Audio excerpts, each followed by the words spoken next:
Bonjour tout le monde, j'espère que vous allez bien. Bienvenue pour cette réaction live du chapitre 1173 de One Piece et l'analyse, bien sûr. Comme d'habitude, n'hésitez pas à lâcher votre meilleur pouce bleu, le boost, tout ça, tout ce qui est possible pour soutenir la chaîne, me soutenir, et de vous abonner si c'est pas fait. Chapitre 1173, génération de guerriers, requête de Saito. Usopp met du miel au bout de son nez pour attraper un scarabée rhinocéros. On est à peu près sûr que Luffy est pas très loin, étant donné que c'est une passion commune qu'ils ont tous les deux.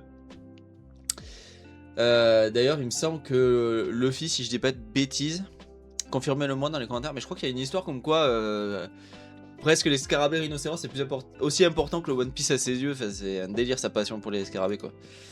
Alors, on remercie Manga Moins bien sûr pour la trad les amis. Comme d'habitude. On est parti, l'armée de démons attaque, tuez Jarl.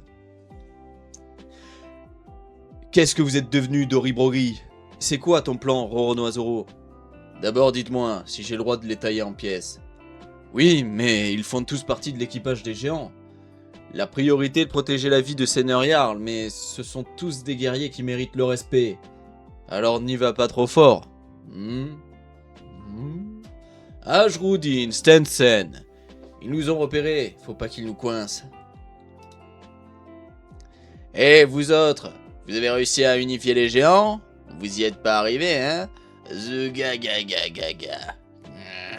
Vas-y, Roronoa, pardon. Ok, mes frères. Ah, je vois, il passe pour les airs pour pas se faire coincer. Gigagaga, c'est malin. Contournons-les, Stensen. Ça marche, Ajroudin. Hein? Eh! D'accord, donc là il saute de tête en tête. Il y a un abo au-dessus de nous. Santoryu. Ogi. Rokudo no Tsuji. Oh!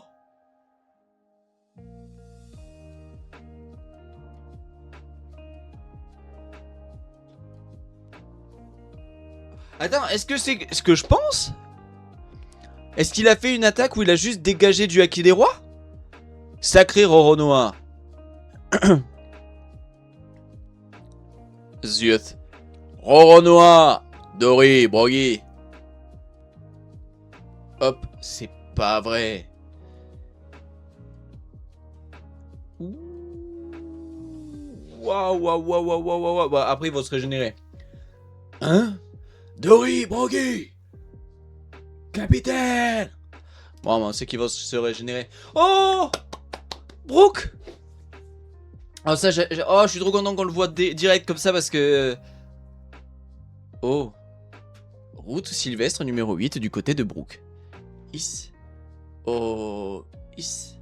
Oh. Is. Princesse Souris!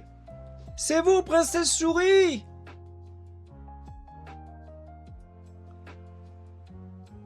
Je sais bien que c'est impossible, mais... Vous lui ressemblez tellement! Il m'était obligé de vérifier. Même si ce n'est pas vous, vous devez être quelqu'un de sa famille, non? Si elle est encore en vie, elle doit avoir au moins 80 ans maintenant. Si elle me voyait dans cet état, elle ne pourrait pas me reconnaître. Mais ce visage, ces cheveux bleus, ces yeux bicolores, ce lien avec la Terre Sainte. Et vous aimez ma musique, pas vrai? Tout correspond parfaitement. Est-ce que je me trompe, Princesse Shuri? Je ne voulais plus jamais me souvenir de vous. Vous êtes la princesse parricide. La personne à qui vous avez ôté la vie. C'était mon bienfaiteur. Oh, Imu qui fait un... Est-ce que ça remonte comme je disais Putain, mais du coup c'est... Merde, en fait, ils sont pas du tout habillés en fait. Gunko, aurais-tu retrouvé tes souvenirs? Waouh. Mais c'est trop, Imu c'est abusé. Fuis, Brook! Hein? La flèche tremble. Oh! Oh, je suis enfin libre. Gunko, que fais-tu? Brook, je...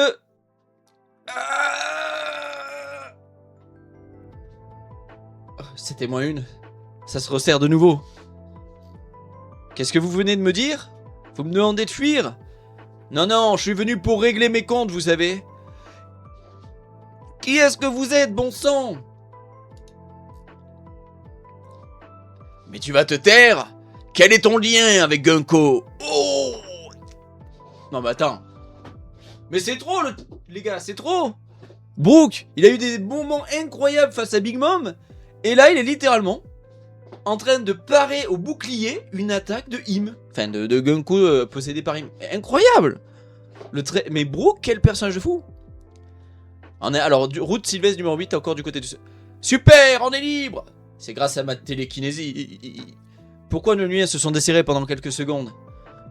Ceux de Robin sont différents, faut trouver une autre solution. Nami, on s'en fiche. Occupe-toi des enfants. Le village de l'Ouest est vraiment loin. Je ne sais même pas si Ange arrivera à temps. Ange? Je ne sais même pas si Ange... Nami chérie, Sanji. Route Sylvestre numéro 8, près du village de l'Ouest. Avancez les morveux, on est presque arrivé. T'es un des démons dont parlait le Seigneur Jarl, hein? Tu vas le payer cher. On est puissants, les gens d'Elbaf. C'est justement parce que je connais votre force que je l'exploite. D'ailleurs, t'es le rejeton de Gaban, toi, non? La ferme. Retire-nous ces lianes. Ouais, bien dit. Bats-toi loyalement. Excellent. C'est trop tard. Regardez, on voit déjà le port et les bateaux. Dites adieu à votre péri, que vous ne le reverrez plus jamais. Hein? Je ne veux pas. Je ne pourrai plus jamais revoir mon père et ma mère. Pitié, aidez-nous. Allô, votre grandeur, Kilgam et moi avons presque terminé. J'ai envie de mettre les voiles Fissa, mais y a-t-il autre chose que je puisse faire? Coron, il va, Olaf! Eh, mais qu'est-ce qu'ils font, les MMA? Ils étaient censés les retenir. Maman! Maman! Papy! Oh, regardez là-haut! Faites attention! Ouah, c'est Nika! Hop! Hop, hop! Le dieu de la destruction! Oh, je suis trop content. C'est ce que je disais, c'est ce que j'ai dit dans l'analyse du dernier chapitre, quand je vous parlais de Nika. Oh là là! Bah alors là, Luffy va pas le voir, mais c'est le rapport, le peuple, ce que dit le peuple de Nika. Incroyable, incroyable, incroyable, incroyable. C'est nos mamans. À quel moment c'est censé être Nika, ça? Ne vous moquez pas de nous. Nous sommes la génération de guerriers. Ouh! Trop fort! Regardez, les enfants sont là-bas. On n'arrivera pas à temps. Goldberg, on y va? Ouais. Nisho. Attendez, je peux le faire avec vous. Je vais te sauver, petit frère. Sancho. Goku. Incroyable.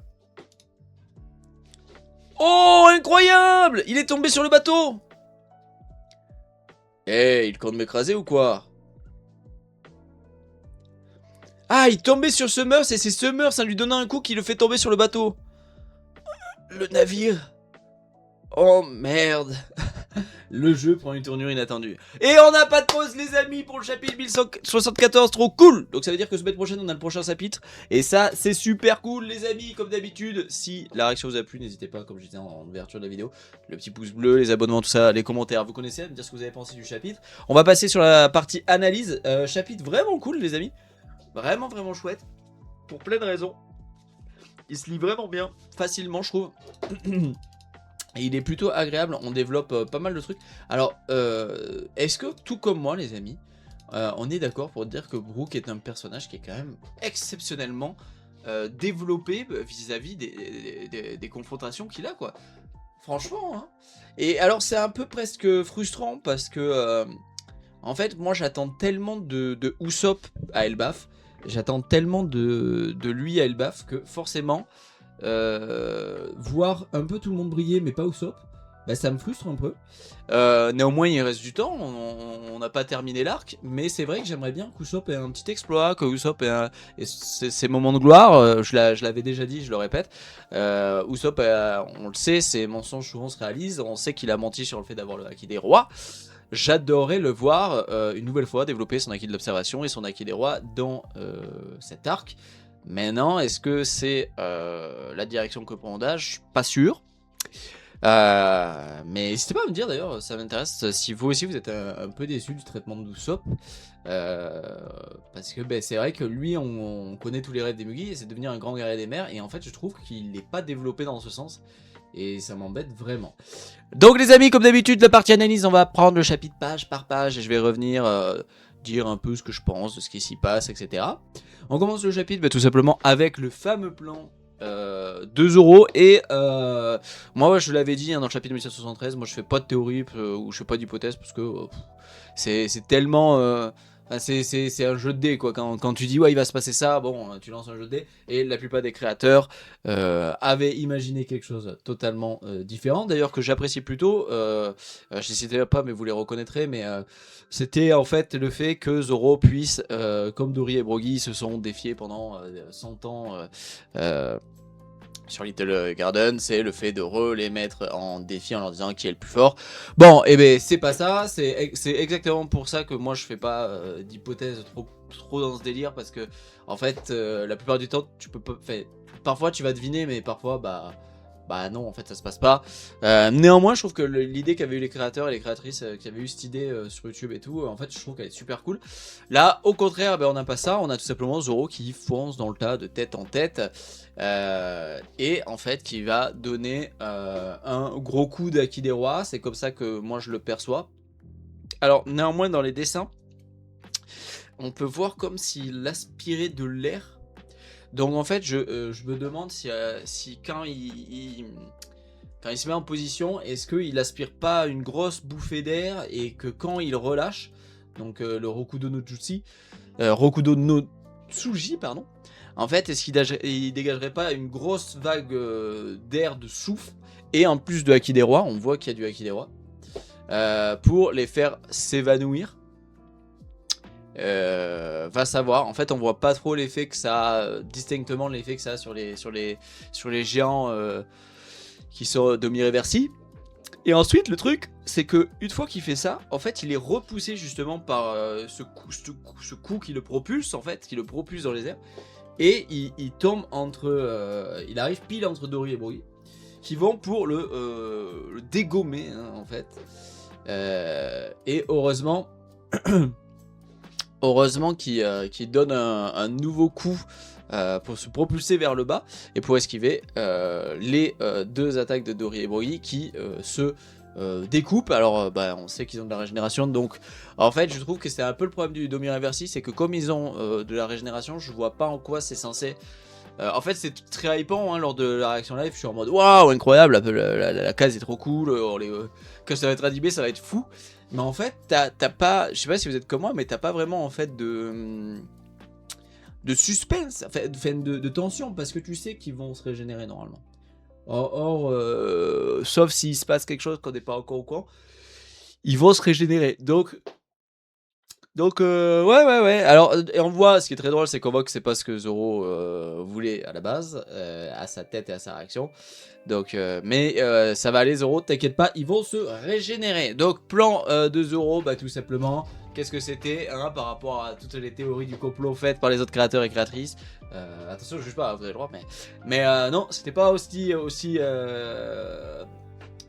poussé intellectuellement, non, on est avec Zoro, hein, donc c'était juste sauter de tête en tête, dégager du Haki des Rois, et ensuite ressauter, enfin c'est ouais, Zoro, il n'y a pas plus à dire. Derrière on retrouve Brook, et là c'est génial.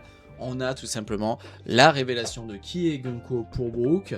C'est tout simplement la princesse Shuri. Donc où est-ce qu'on se place? On se place tout simplement les amis au royaume où était Brook avant de devenir pirate.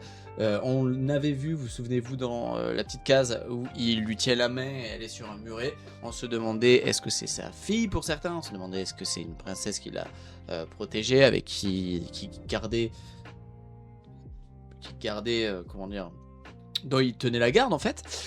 Et c'est tout simplement ça, c'est la princesse Shuri, donc dans le royaume, moi ça ne me dit rien. Donc peut-être qu'il sera développé avec les rapports entre Gunko et Brook. Et en fait c'est complètement pas du tout de l'amour. Moi je pensais que ça serait l'amour qui peut-être pourrait être le pouvoir qui aiderait Gunko à se délivrer. En fait, j'ai un peu l'impression qu'il y a une erreur de compréhension totale entre les interactions qu'a Gunko avec Brook et Brook, comment il parle à Shuri. Du coup, d'ailleurs, c'est très cool de voir Brook qui dit elle aurait 80 ans aujourd'hui, mais vous lui ressemblez tellement. Vous avez ses yeux, vous avez ses cheveux, vous avez tout. Est-ce que vous êtes quelqu'un de sa famille? En plus, avec la Terre Sainte, etc. Elle pourrait pas me reconnaître dans mon état, mais vous aimez ma musique, tout comme elle. Est-ce que je me trompe et en fait, tu te dis, oh, ça va être super, il va lui dire. Et en fait, non, il voulait plus jamais se souvenir d'elle. Tout simplement parce qu'elle est parricide. Donc, qu'est-ce que ça veut dire? Ça veut dire que la princesse Shuri a tué un membre de sa famille. Parricide, c'est plus particulièrement son papa. C'est pour ça que Brook dit c'était mon bienfaiteur, tout simplement parce que il était dans sa garde royale et que c'était sûrement un très très bon roi. Est-ce que la princesse Shuri s'est faite manipuler elle aussi par Imu, par le gouvernement mondial et a dû assassiner son père pour s'affilier au gouvernement mondial, ce qui expliquerait toutes les réflexions qu'il y a Brook dans ce chapitre. Quand il dit ce lien avec la Terre Sainte, le visage, tout ça. Peut-être, j'ai hâte de voir. Néanmoins, moi, comme je dis, la réaction qu'a la princesse Shuri derrière me fait penser qu'elle s'est faite manipuler. D'ailleurs, elle arrive à retrouver... je vais le dire comme ça, mais à retrouver ses esprits. Au même moment où d'ailleurs Imu lui stipule et lui pose la question, attends, tu as retrouvé tes souvenirs, ce qui montre bien que le pouvoir de Imu qui permettait de contenir les souvenirs de Shuri pour qu'elle ne s'en souvienne pas, ont été ôtés, ont été dépassés par quelque chose. Moi, je reste persuadé que tout ce qui est le pouvoir de l'amour, de l'affection qu'avait mis en place avec Vegapunk et Egghead, Oda, fonctionne encore. Après, c'est peut-être pas ça, mais c'est peut-être juste un choc émotionnel, mais dans tous les cas, on reste dans l'émotion et dans les sentiments. Et en fait, on se rend compte que dès qu'elle retrouve sa tête, en fait, elle délivre Brook, elle délivre pas mal de monde, elle change, elle commence, le chemin des enfants commence à faillir, donc elle commence en fait elle prend totalement un contre-pied à la mission qu'elle mène. Ça libère Brook, ça libère les Mugi, ça libère beaucoup de monde.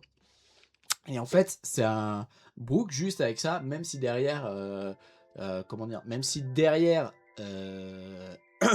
il fait plus grand chose, ils viennent de faire un truc énorme en fait, parce que débloquer la situation pour autant de personnages, c'est énorme. Et d'ailleurs, beaucoup de personnes ont pensé peut-être que Goku a libéré Brook, lui en particulier, parce que elle s'est souvenue un peu de lui.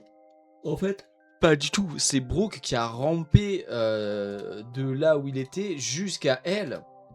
Et en fait, il a rampé avec ses dents. Et en fait, c'est abusé. Enfin, je pense qu'on réalise pas que la difficulté que c'est de ramper tout comme il a fait, juste en se tractant avec ses dents.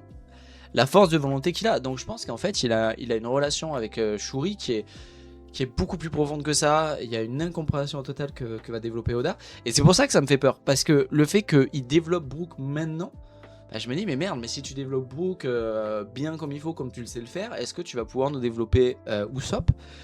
Alors que je m'attendais à ce qu'on développe Usopp et pas Brook. Et est-ce que Brook en avait besoin de ça? Je suis pas sûr. Est-ce qu'on... Ça veut pas dire que je suis pas content, je trouve ça trop cool. Mais est-ce qu'on avait besoin de ça? Est-ce qu'on ne s'attendait pas à autre chose? Maintenant, les gars, il reste du temps, il reste des chapitres, et peut-être que ça pourra son moment de gloire, et je dirais let's go, hein, trop cool. Mais bon. Bon, du coup, Shuri libère Brook, et elle va pour dire quelque chose. Brook, est-ce que c'est Brook, je suis désolé, Brook, je dois te dire la vérité, Brook, tu vois? Mais il y a un flou, il y a quelque chose qui est il y a quelque chose qui est flou dans pourquoi elle a tué son père, pourquoi elle a fait tout ça. Moi, je reste persuadé qu'on a trop vu le gouvernement mondial faire des saloperies et tout. On l'a... Et en fait, du coup, d'ailleurs, pour rebondir sur ça, ce qui est cool, c'est de se rendre compte qu'en fait, Brooke a pris la mère parce qu'elle a tué son père, en fait. Et comme elle a tué son père, sûrement pour être affiliée au gouvernement, on peut s'imaginer ça, tiens, c'est un petit cheminement logique, elle tue son père parce qu'elle est manipulée par le gouvernement pour s'affilier, pour son peuple, tout ça, en se disant c'est la meilleure des choses, tu vois, machin. Et à ce moment-là, en fait, Brooke est tellement effondrée que sa protégée, parce que c'était sa protégée, des actes de sa protégée, qui a tué son bienfaiteur, donc on est vraiment sur un truc... celle que je protège, que je vois grandir, a tué celui qui m'a fait vivre, que je protégeais aussi. Est-ce que c'est pas ça qui a fait qu'il a pu prendre la mer, qu'il a pu devenir pirate, et au finalement que il est devenu ce qu'il est devenu et qu'aujourd'hui il est un Mugi, tu vois. Donc c'est plutôt cool, c'est plutôt cool. On voit d'ailleurs qu'au moment où elle va, moi je pense qu'elle va pour s'excuser, pour lui dire je suis désolé, ou peut-être Book je suis Shuri, tu vois, j'en sais rien, j'en sais rien. Dites-moi ce que vous pensez qu'elle allait dire. En fait, Imu reprend instantanément le contrôle en lui disant mais que fais-tu Gunko. On voit d'ailleurs que les liens qui unissaient Brooke se resserrent vraiment en mode d'un coup. Donc tant mieux quand on voit que les Buggy aussi sont sortis, qu'ils soient tous sortis de là. Derrière, et Brooke justement qui comme nous, qu'est-ce que vous venez de me dire? Vous me demandez de fuir? Et moi je suis là pour régler mes comptes. Et là tu dis, mais mec, les pères de Coronès qu'il n'a plus parce que c'est un squelette. C'est plus ça le rire de vous. C'est quand même incroyable quoi. Alors, derrière, la passe d'armes entre Gunko et Brooke, je reste mitigé. D'accord, non pas que ça soit pas cool, mais comment Brooke résiste à une attaque de Gunko? En fait, c'est juste que bon, en fait, moi j'aurais bien aimé qu'elle le foudroie en fait. Non pas que j'aurais aimé voir Brooke se faire foudroyer, mais parce que j'aurais trouvé ça logique que Gunko possédé par Imu franchement le défonce quoi, tu vois. Et qu'il ait besoin des Mugi justement qui viennent tout juste de se libérer, qui viennent l'aider et pour avoir les révélations, tout ça devant tout le monde.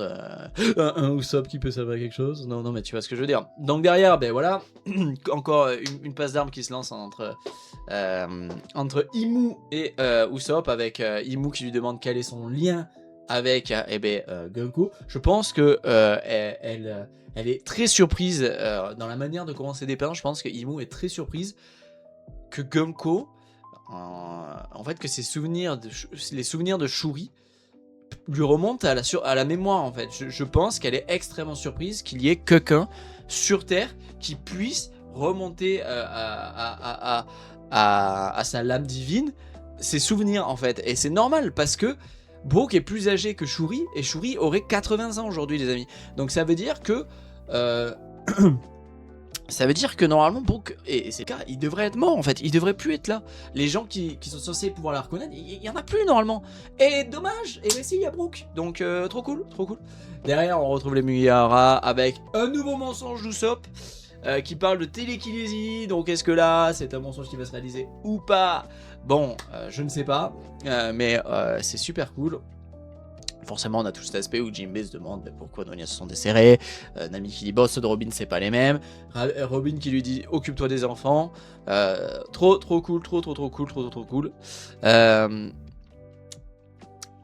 Derrière Sanji qui arrive, donc ça y est, on a les groupes qui se forment, on a Zoro et Ashwodin, tout ça, les géants, Jarl qui sont d'un côté, on a Sanji et les Mugi qui sont là, qui se regroupent, on a Luffy et Loki en dessous. Donc les groupes se font, on va sûrement avoir, ça y est, le départ des passes d'armes. Grave cool. Derrière, on avance encore l'avancée des enfants avec des petites discussions, voilà, tranquillement. Ce qui est très drôle, c'est de voir comment dire, c'est de voir de voir les enfants, en fait, leur dire, mais bats-toi loyalement, quoi. Mais à quel monde vous pensez qu'il va se battre loyalement, quoi? À quel monde, quoi? À quel monde? Derrière, eh bien, on voit les groupes de parents qui arrivent. Alors, moment trop cool. Moi, j'ai adoré ce moment-là. C'est le moment avec le Dark Nika. Je trouve ça trop cool. Parce que c'est un cauchemar d'un enfant. Mais, comme je disais, en fait, lors de l'analyse du dernier chapitre, Nika, c'est vraiment, pour certains, un dieu de destruction et pas de liberté. Et pas... C'est un dieu beaucoup plus complexe. Et c'est pour ça que j'ai trop hâte. Alors, j'ai un peu peur parce que, du coup, je suppose que dans la direction que ça va, Luffy ne le croisera pas. Et vous le savez, j'espérais que Luffy le rencontre et devant tous les géants prenne sa forme de Gear 5 de Nika et affronte le Dark Nika pour vraiment qu'il y ait tu vois, une stupeur dans les yeux de tous les géants. Est-ce que ça va être le cas vu comment le Dark Nika s'est fait valdinguer? On voit que les parents font de la joute avec lui et se tapent avec lui. On voit les trois membres, Goldberg, l'autre couillon là, et la médecin, faire une attaque à 3. Donc le Nisho Sancho Gukoku. Donc c'est stylé. Hein. Il me semble que c'est la même attaque qu'avait fait Dory et Brogy, souvenez-vous, quand on était à Little Garden pour trouver l'immense poisson rouge. Donc très très stylé, très très stylé. En anime on va trop bien manger, hein, les gars. En anime on va trop bien manger parce que là c'est sur des cases, c'est figé, on a du mouvement, mais vous voyez ce que je veux dire. Alors qu'en animé, quand ça va bouger, ça. Je sais pas si on se rend compte de la taille de grandeur que ça va être entre les géants, le Dark Nika il est 3 fois plus grand qu'eux, les enfants, tous ces plans qu'on va faire. Je pense que les animateurs vont pouvoir se régaler par rapport aux plans, les champs, tu vois, les champs de profondeur et tout, ils vont pouvoir se régaler quand on peut très très bien manger, et surtout que One Piece passe à un format saisonnier, dans un nouveau format, donc ça va être trop cool. Et derrière, et ben en fait, le Gukoku qui propulse le Dark Nika sur Summers, et là et ben forcément Summers non, il veut pas se faire écraser, donc qu'est-ce qu'il fait? Bram, il envoie un gros coup dans la tronche du Dark Nika, et là et ben espèce de couillon, t'as envoyé le Dark Nika sur le bateau que tu devais emprunter, et donc le bateau et ben c'est finito, et ben donc c'est la merde. C'est vraiment des boulets. Voilà, c'est vraiment des boulets. Alors pour le coup, est-ce qu'on peut lui pardonner? Oui, on peut. Enfin, non, tant mieux, hein, tant mieux. Mais est-ce que Summers aurait pu faire autrement? Peut-être, peut-être pas, je sais pas. Je comprends pas qu'avec son pouvoir, il puisse pas, tu vois, de coup, l'enronciner, et le maintenir sur place. Mais passons. Donc plus de navire, donc cool. Donc le plan qui commence déjà à partir en cacahuète, et c'est très bien, on est très contents, je pense qu'on est tous très contents. Et ce qui est très drôle, c'est le narrateur qui dit: le jeu prend une tournure inattendue. Et oui, parce qu'on se souvient que pour ces salopards, c'est un jeu. Génial. Donc, on a pour le chapitre 1574 plusieurs possibilités d'ouverture de chapitre. On a la continuité de ce qui va se passer avec Sobers, je ne pense pas. On a la confrontation entre Imu et Brook, et on peut aussi repartir sur Sanji et le groupe, ou alors Luffy et Loki.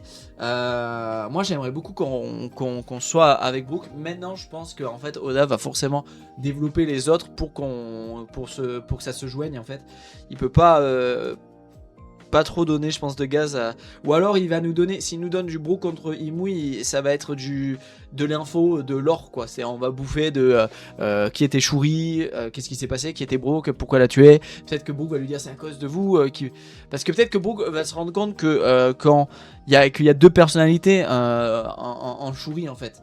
Qu'il y a Gunko possédé par Imu, et qu'il y a la princesse Shuri qui l'arrive à éveiller, et peut-être que en voyant les deux... alors là, c'est mon imagination, mais je me dis peut-être qu'en voyant les deux manières de parler dans ce même corps, il va faire le lien et tu vois, se dire: ah, c'est vous qui avez fait du mal à Shuri, ou qui l'avez forcé, ou qui l'avez manipulé pour qu'elle fasse. C'est chaud, hein, franchement, faire un parricide, c'est chaud.